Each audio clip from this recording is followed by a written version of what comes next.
এগুলো তৃতীয় নাম। চতুর্থ একটা নাম হচ্ছে আল ফিকহুল আকবর। আমরা জানি আমাদের ইমামে আজম আবু হানিফা রহমতুল্লাহ আলাইহি ওনার একটা কিতাব আছে আকিদার, আল ফিকহুল আকবর। উনি আসলে এই ফিকটাকে দুই ভাগে ভাগ করতেন, একটা হচ্ছে ফিকে আকবর, একটা হচ্ছে ফিকে আসগর।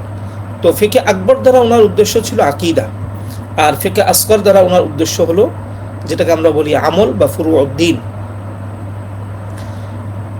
তো এখানে একটা বিষয় একটু উল্লেখ করা জরুরি, সেটা হলো আমাদের দেশের মধ্যে আমরা সকলে আমাদের শ্রদ্ধেয় একজন ব্যক্তি ডক্টর আবদুল্লাহ জাহাঙ্গীর স্যার রহমতুল্লাহ আলাইহি, আমরা সকলে জানি যে তিনি আল ফিকহুল আকবরের উপর একটা ব্যাখ্যা গ্রন্থ লিখেছেন।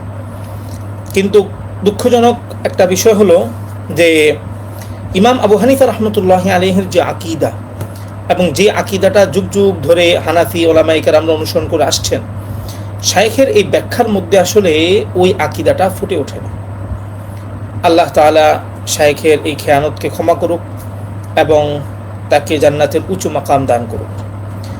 এখানে আরেকজন ব্যক্তি আছেন আমাদের সমাজের মধ্যে খুব প্রসিদ্ধ, আমাদের সময় আগের মানুষ, কিন্তু আমরা ওনাকে আমাদের ঘরের মানুষ বলেই চিনি। ওনার নাম হলো ইবনু আবিল আইজ আল হানাফি।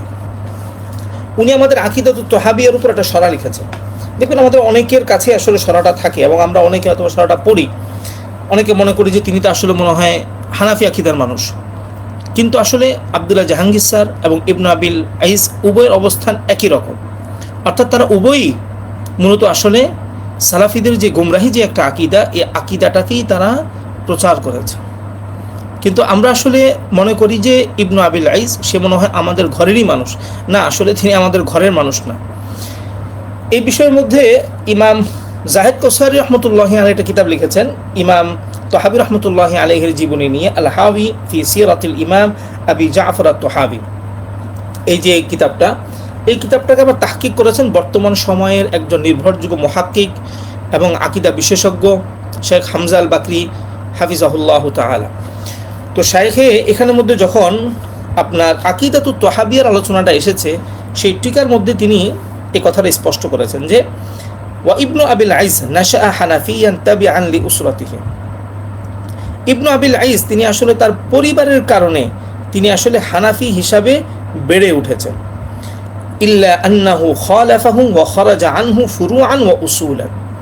কিন্তু ইবনু আবিল আইজ সে ফুরুআন আমলগতভাবে ওয়া উসুলান আকিদাগতভাবে হানাফি মাযহাবের বিরোধিতা করেছে এবং হানাফি মাযহাব থেকে সে বের হয়ে গিয়েছে। এখন বলছেন মুতাআসসিরান ফি যালিকা বিমাদরাসাতি ইবনে তাইমিয়া ওয়া তালামিদিহি। কারণ হলো তিনি ইবনে তাইমিয়ার মাদ্রাসা এবং তার ছাত্রদের দ্বারা তিনি প্রভাবিত ছিলেন।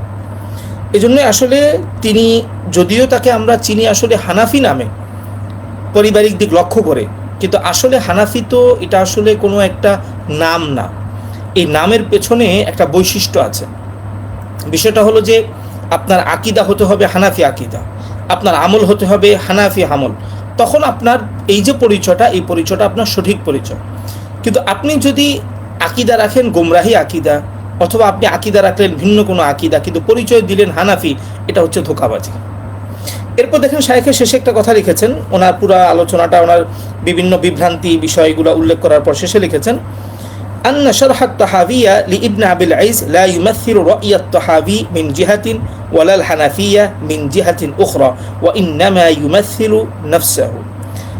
তাহাবির যে শরাটা ইবনে আবিল আইজ লিখেছেন, এখানে আসলে তিনি ইমাম তহাবির প্রতিনিধিত্ব করছেন না, আবার তিনি হানাফি মাযহাবেরও প্রতিনিধিত্ব করছেন না, বরং আসলে মূলত এখানে তিনি তার যে আকিদাটা, ওই আকিদাটাকেই তিনি উল্লেখ করেছেন।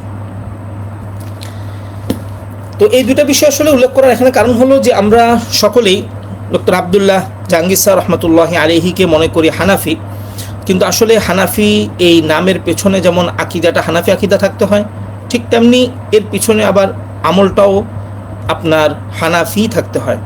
কিন্তু বাস্তবতা হচ্ছে শাইখের এই যে কিতাবটা, এই কিতাবটার মধ্যে অনেক খেয়ানত আছে। এবং এই কিতাবের আরেকটা বড় সমস্যা হলো সেটা হলো কোনটা শরা এবং কোনটা ইমাম আবু হানিফার বক্তব্য, এটাকে তিনি পার্থক্য করেন না। এই জন্য দেখা যায় অনেক সময় সালাফি ছেলেরা এই কিতাব থেকে বক্তব্য এনে যেটাকে ইমাম আবু হানিফার আকিদা বলে সে চালায় দেয়, অথচ ইমাম আবু হানিফা রহমতুল্লাহ আলাইহি এমন কথা বলেনি নেই। এমন অনেক খেয়ানত আছে, ইনশাআল্লাহ আরেক সময় বলবো। তো আমরা যদি এখন আল ফিকহুল আকবরটা আসলে পড়তে চাই, তাহলে আমরা আসলে কোনটা পড়ব? এই ক্ষেত্রের মধ্যে আমার মনে হয় বর্তমান সময়ের মধ্যে আমাদের হানাফি আকিদার নির্ভরযোগ্য একজন ইমাম হচ্ছেন শেখ নিজাল বিন ইব্রাহিম হাফিজাহুল্লাহ তাআলা। শাইখের একটা সরা আছে আল বাদরুল আনোয়ার, আমরা মনে হয় আল বাদরুল আনোয়ারটা পড়তে পারি। আমরা যদি আল বাদরুল আনোয়ার সরাটা খুব ভালোভাবে পড়ি, তাহলে মনে হয় এটার উপর যে সমস্ত কাজগুলো হয়েছে আমরা খুব সহজেই ধরতে পারবো যে আসলে এই জায়গার মধ্যে কোথায় কোথায় সমস্যা হয়েছে। দ্বিতীয়ত যে বিষয়টা বারবার বললাম যে ইবনু আবিল আইস তিনি আসলে মোটেও মানে হানাফি শুধু পারিবারিক দিক লক্ষ্য করে, কিন্তু হানাফি বলতে যে জিনিসটা বোঝায় যে আকিদা হানাফি হওয়া, আমল হানাফি হওয়া, এটা মোটেও আপনার ইবনু আবিল আইজের মাঝে ছিল না। এবং আমাদের ডক্টর আবদুল্লাহ জাহাঙ্গীর স্যার রহমতুল্লাহি আলাইহি আকিদাগতভাবে মোটেও তিনি হানাফি ছিলেন না, বরং তিনি আসলে মূলত বর্তমান সালাফিদের যে গুমরাহি আকিদা, এই গুমরাহি আকিদাটাকেই তিনি হানাফি আকিদা বলেন, আর যেই নামেই বলেন না কেন এই নামে তিনি সেটাকে পেশ করেছেন।